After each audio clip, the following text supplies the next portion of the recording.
15 വയസ്സുള്ള കുട്ടി ചേർത്തല ഭാഗത്തു നിന്ന് കൊണ്ടുവന്ന കുട്ടി അത് ശരിക്കും പറഞ്ഞാൽ ആ കുട്ടി സോഷ്യൽ മീഡിയയിൽ കൂടെ ചാറ്റ് ചെയ്യുന്നതോ ഇൻസ്റ്റാഗ്രാമിൽ കൂടെ പരിചയപ്പെടുന്നതോ ഒന്നും അമ്മ അറിഞ്ഞിരുന്നില്ല. ഇപ്പം ഒരു 18 വയസ്സ് ഉള്ള ഒരു കുട്ടി ഒരു ചാറ്റ് ചെയ്യുന്നത് ആന്ധ്രാപ്രദേശിലിരിക്കുന്ന 2 കുട്ടികളുടെ അച്ഛനുമായിട്ടാണ്. കുട്ടികൾ വീട്ടിൽ വന്നു കഴിഞ്ഞാൽ അവർക്ക് ധാരാളം സമയമുണ്ട്. പിയർ പ്രഷർ അല്ലെങ്കിൽ കൂട്ടുകാരുടെ അടുത്ത് നിന്ന് വരുന്ന സൈറ്റ് ലിങ്ക്സ് ഇത് മൂലം വരുന്ന പ്രശ്നങ്ങളും ഉണ്ട്.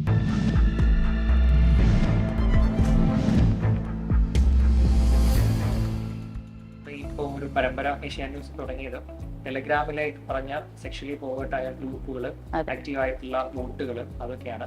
അതിൽ കൂടുതൽ ഇൻവോൾവ് ആവുന്ന കുട്ടികളാണ്. ടീനേജേഴ്സിന്റെ ഇടയിൽ ഈ പറഞ്ഞ ഒരു അവയർനെസ് അല്ലെങ്കിൽ അവർക്കൊരു ഇത് കൊടുക്കേണ്ടതിന്റെ ആവശ്യകതയില്ല. എന്താണ് കുട്ടികൾ ഇതിലേക്ക് വഴുതി വീഴാനുള്ള ഒരു കാരണമായിട്ട് കാണുന്നത്? തീർച്ചയായിട്ടും. കാരണം ഇപ്പം പ്രത്യേകിച്ച് കോവിഡ് കാലത്തിന് ശേഷം എല്ലാ മേഖലകളിലും പഠന മേഖലകളെല്ലാം ഓൺലൈനായി മാറിയ കാലഘട്ടത്തിൽ ശേഷമാണ് ഇത് കൂടുതലും കണ്ടുവരുന്നത്. അപ്പോൾ നമ്മൾ കാണുന്ന പ്രശ്നങ്ങൾ എന്ന് വെച്ച് കഴിഞ്ഞാൽ കുട്ടികൾ ഇത് കൂടുതലും കാണേണ്ടതും കാണാത്ത ചാനൽസിലേക്കൊക്കെ പോവുക, അല്ലെങ്കിൽ സോഷ്യൽ മീഡിയയിൽ കൂടെ ഓവർ ആക്റ്റീവ് ആവുക, അല്ലെങ്കിൽ ഇങ്ങനത്തെ പറഞ്ഞ ചിത്രങ്ങളോ അശ്ലീലമായിട്ടുള്ള വീഡിയോസൊക്കെ കാണാൻ ഇടവന്ന കാലഘട്ടം കൂടുതലും കോവിഡ് കാലത്തിന് ശേഷമാണ്. അപ്പോൾ അതിൽ വന്നേക്കുന്ന മാറ്റങ്ങൾ എന്ന് പറഞ്ഞു കഴിഞ്ഞാൽ പലപ്പോഴും പേരൻസിനോ ടീച്ചേഴ്സിനോ അതിൻ്റെ മേളിൽ ഒരു കണ്ണ് എത്താൻ പറ്റിയിട്ടില്ല. വേണ്ട അത്രയും അവർക്ക് അതിനകത്ത് എത്തിപ്പെടാൻ പറ്റാത്തതിൻ്റെ കാരണം പലപ്പോഴും ഈ പഠന രീതികൾ ഓൺലൈനായി മാറിയ കാലഘട്ടമായിരുന്നുകൊണ്ടാണ്. പിന്നെ വരുന്നത് അതിൻ്റേതായിട്ടുള്ള ഡ്രോബാക്സ് ആണ്. അതായത് പലപ്പോഴും ഇപ്പോൾ ഈ ജോയിൻറ്റ് ഫാമിലി സിസ്റ്റം മാറി പലയിടത്തും ന്യൂക്ലിയർ ഫാമിലിയാണ്. അപ്പോൾ കുട്ടികൾ വീട്ടിൽ വന്നു കഴിഞ്ഞാൽ അവർക്ക് ധാരാളം സമയമുണ്ട്. സമയം ചിലവഴിക്കുന്നത് എങ്ങനെയാണെന്ന് പലപ്പോഴും അവർക്ക് ടൈം കിട്ടുന്നത് പിയർ പ്രഷർ അല്ലെങ്കിൽ കൂട്ടുകാരുടെ അടുത്ത് നിന്ന് വരുന്ന സൈറ്റ് ലിങ്ക്സ് ഇത് മൂലം വരുന്ന പ്രശ്നങ്ങളും ഉണ്ട്. അവർക്ക് ആ ഇൻഫ്ലുവൻസ് എവിടെ നിന്ന് വരുന്നു, അല്ലെങ്കിൽ ഓൺലൈൻ മേഖലയിൽ കൂടെ അവർ കമ്മ്യൂണിക്കേറ്റ് ചെയ്യാൻ നോക്കുന്നു. പലപ്പോഴും കമ്മ്യൂണിക്കേറ്റ് ചെയ്യാൻ നോക്കുമ്പോൾ കമ്മ്യൂണിക്കേഷൻ ചാനൽസ് ഓപ്പൺ ആയിരിക്കില്ല. വീട്ടിൽ മാതാപിതാക്കളുടെ പ്രസൻസ് ഉണ്ടാവില്ല. പലപ്പോഴും എന്ന് വെച്ച് കഴിഞ്ഞാൽ വർക്കിംഗ് പേരൻസ് ആയിരിക്കും. അപ്പോൾ പണ്ടത്തെ കാലഘട്ടം പോലെ വീട്ടിൽ എല്ലാവരും ഉണ്ടാവണമെന്നില്ല. പണ്ടത്തെ കാലത്ത് ഇപ്പോൾ ഗ്രാൻഡ് പേരൻസോ അങ്കിൾസോ ആൻറ്റീസോ ഒക്കെ ഫാമിലി മെമ്പേഴ്സ് ധാരാളമുള്ള കൂട്ടുകുടുംബ സിസ്റ്റമായിരുന്നു. ഇപ്പോൾ അത് മാറി വന്ന് ഇപ്പോൾ ഒരു ന്യൂക്ലിയർ ഫാമിലി സെറ്റപ്പിലേക്ക് മാറി. അപ്പോൾ അതിൽ വരുന്ന പല ചേഞ്ചസും ഇതിൽ കാണുന്നുണ്ട്. പിന്നെ നമ്മൾ ബോധവൽക്കരണം എന്ന് പറയുന്നത് സെക്ഷൽ എഡ്യൂക്കേഷൻ ആയിട്ടുള്ള ക്ലാസ്സസ്, സെക്സ് എഡ്യൂക്കേഷൻ പലപ്പോഴും അത് വേണ്ടത്രയും രീതിയിൽ അത് അതിൻ്റെതായ ഒരു പോരായ്മകൾ ഉണ്ട്. നമ്മളിപ്പോൾ കാണുവാണെങ്കിൽ സ്കൂൾ ക്ലാസ് തൊട്ട് അധ്യാപകർക്ക് എങ്ങനെ അത് എത്തിക്കാൻ പറ്റും, കുട്ടികളുടെയൊക്കെ എത്രത്തോളം അത് ഇല്ലാത്ത ഒരു മേഖലയാണ്. പലപ്പോഴും അത് മടിക്കുന്നു. അധ്യാപകരാണെങ്കിലും പേരൻസ് ആണെങ്കിലും അത് തുറന്ന് സംസാരിക്കാൻ, ഈ വിഷയങ്ങൾ എങ്ങനെ ഡിസ്കസ് ചെയ്യണം കുട്ടികളുമായിട്ട്, അതിൽ അവർക്ക് തന്നെ അതിനകത്ത് കുറേ റെസ്ട്രിക്ഷൻസ് വരുന്നുണ്ട്. നമ്മുടെ സമൂഹം അത്ര ഓപ്പൺ അല്ല. ഇങ്ങനത്തെ കാര്യങ്ങൾ അഡ്രസ്സ് ചെയ്യാനുള്ള ബുദ്ധിമുട്ടുകൾ ധാരാളം ഉണ്ട്. പിന്നെ അത് കിട്ടുന്ന ഇൻഫർമേഷൻ മിസ്ഇൻഫർമേഷൻ ആയിരിക്കും. ഓൺലൈൻ മേഖലയിൽ കൂടെയും അല്ലെങ്കിൽ ഈ സോഷ്യൽ മീഡിയയിൽ കൂടെയും വരുന്ന ഒരു ഇൻഫ്ലുവൻസ് ആണ് ഏറെക്കുറെ.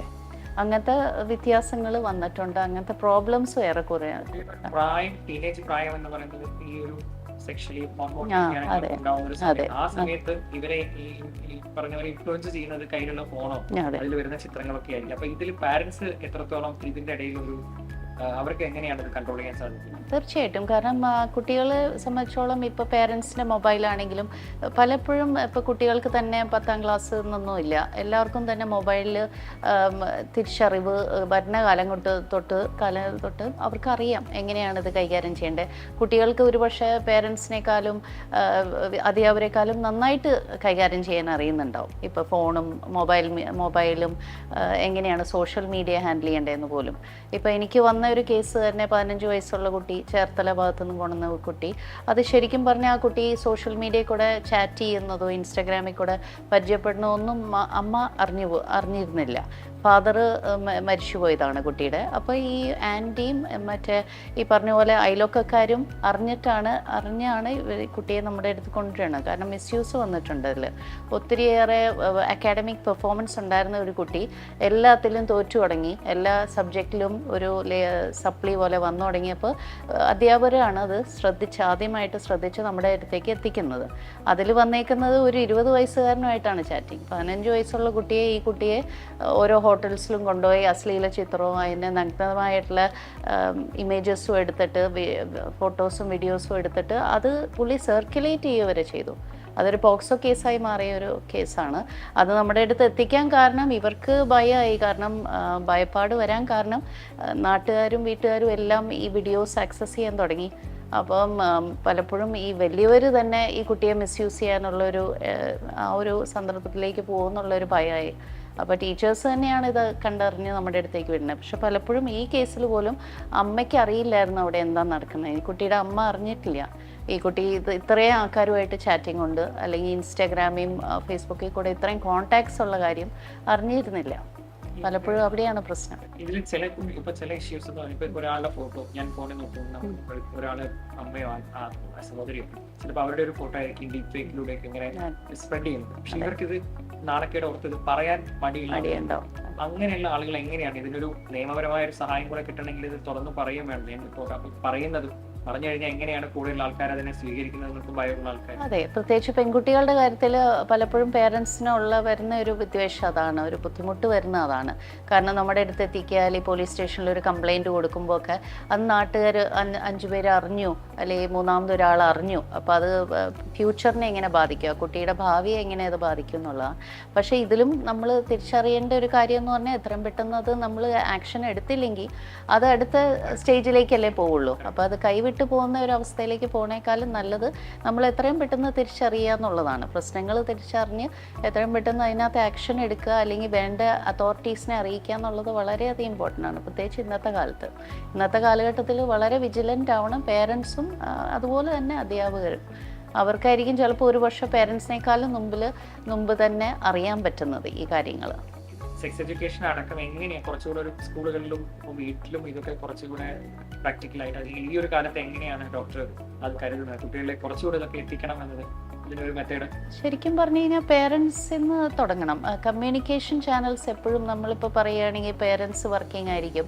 ഇന്നത്തെ കാലഘട്ടത്തിൽ വന്ന വ്യത്യാസം വന്നു കഴിഞ്ഞാലും ചിലപ്പോൾ ഒരു നേരമായിരിക്കും കൂടെ ഇരുന്ന് ഭക്ഷണം കഴിക്കുക, അല്ലെങ്കിൽ കുട്ടികൾക്ക് ആ ഫ്രീഡം ഉണ്ടാവില്ല പേരൻസിൻ്റെ അടുത്ത് വന്ന് അല്ലെങ്കിൽ മാതാപിതാക്കളോട് കാര്യങ്ങൾ സംസാരിക്കാൻ, അല്ലെങ്കിൽ ആ ഡൗട്ടുകൾ ക്ലിയർ ചെയ്യാനുള്ള ഒരു ഫ്രീഡം പലപ്പോഴും കിട്ടും.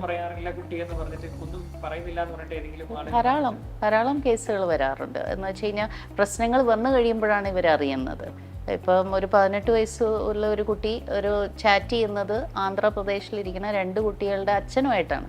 പുള്ളിക്കാരി പക്ഷെ ധരിച്ചേക്കണം അത് ഒരേ പ്രായത്തിലുള്ള ഒരാളായിട്ടാണ് ചാറ്റ് ചെയ്യണത്. ഫേക്ക് പ്രൊഫൈൽസ് ക്രിയേറ്റ് ചെയ്യാൻ എളുപ്പമുള്ള ഒരു കാലഘട്ടമാണ്. ധാരാളം ഫേക്ക് പ്രൊഫൈൽസ് ഉണ്ട് ഓൺലൈൻ. അപ്പോൾ ഈ കുട്ടികൾ പലപ്പോഴും തിരിച്ചറിയുന്നില്ല അപ്പുറത്ത് നിൽക്കുന്ന വ്യക്തി ആരാന്ന് പോലും. പക്ഷേ അതേസമയം പേരൻസുമായിട്ട് ആ ഫ്രീഡം ഉണ്ട്, അല്ലെങ്കിൽ പേരൻസുമായിട്ട് കമ്മ്യൂണിക്കേറ്റ് ചെയ്യാൻ പറ്റുന്ന സാഹചര്യങ്ങളിലാണ്, അല്ലെങ്കിൽ അവർ ഓപ്പൺ ആകുമ്പോൾ നമുക്ക് കൂടുതലും ആ കുട്ടികളുമായിട്ട് കുറച്ച് നേരം ഇരുന്ന് സംസാരിച്ച് വന്നു കഴിഞ്ഞാൽ കുറച്ച് തിരക്കുകൾ മാറ്റി വെച്ച് സംസാരിക്കാൻ പറ്റിക്കഴിഞ്ഞാൽ പലപ്പോഴും പല കേസുകളിലും പിള്ളേരത് തുറന്ന് സംസാരിക്കാൻ ഒരു സാധ്യതയുണ്ട്. നമ്മുടെ കൗൺസിലേഴ്സിൻ്റെ അടുത്താണെങ്കിലും ഞങ്ങളുടെ സൈക്കോളജിസ്റ്റിനോ സൈക്യാട്രിസ്റ്റിനോ അടുത്ത് വരുമ്പോഴും ഞങ്ങൾ കുറച്ച് സമയം ഇരുന്നിട്ടാണ് അവർ തുറന്ന് സംസാരിക്കാൻ ഇടവരുന്നത്, അല്ലെങ്കിൽ അവരത് റിവീൽ ചെയ്യാനുള്ള ഒരു സാഹചര്യം വരുന്നത്. കൂടുതൽ ടൈം ഫോൺ യൂസ് ചെയ്യുന്നതിന് പകരം പല ഗെയിമുകൾ, ഡാൻസ് പഠിക്കുന്ന കുട്ടികളൊക്കെ ആണെങ്കിലും അവരുടെ ചിന്ത വേറെയിലേക്ക് പോകും. കുട്ടികൾ അങ്ങനെ ഒരു എക്സ്പെർട്ട് ആയിട്ട് വേറെ കാര്യങ്ങളിലേക്ക് പോകാനുള്ള ഒരു അത് പാരന്റ്സിന്റെ ഭാഗത്തുനിന്ന് ഉണ്ടാവുന്നു. കാരണം ചിലപ്പോൾ വീട്ടിൽ ഇരുന്ന് ഫോൺ തന്നെ നോക്കിയിരിക്കുന്ന കുട്ടികളൊക്കെയാണ് പലപ്പോഴും ഇതിൽ പെട്ടുപോകുന്നത്. അതെ, പലപ്പോഴും എൻ്റെ അടുത്ത് വരുന്ന കേസുകൾക്കും പേരൻസ് കൊണ്ടുവരുമ്പോൾ ഞാൻ പറയാറുണ്ട്, അതായത് എന്തെങ്കിലും ഒരു ആക്ടിവിറ്റീസ്, ഇപ്പോൾ നമുക്ക് ധാരാളം സ്പോർട്സ്, ടർഫ്, ഫുട്ബോൾ ടർഫ് അങ്ങനെയുള്ള സംവിധാനങ്ങളുണ്ട് ഇപ്പോൾ ഇന്നത്തെ കാലത്ത്. പിന്നെ ഇൻഡോർ സ്റ്റേഡിയംസ് ഉണ്ട്, അല്ലെങ്കിൽ എന്തെങ്കിലും ഒരു ആക്ടിവിറ്റീസ് അവർക്ക് ഇഷ്ടമുള്ള ആക്ടിവിറ്റീസിലേക്ക് അവരെ നയിക്കാൻ നമ്മൾ സജസ്റ്റ് ചെയ്യാറുണ്ട്.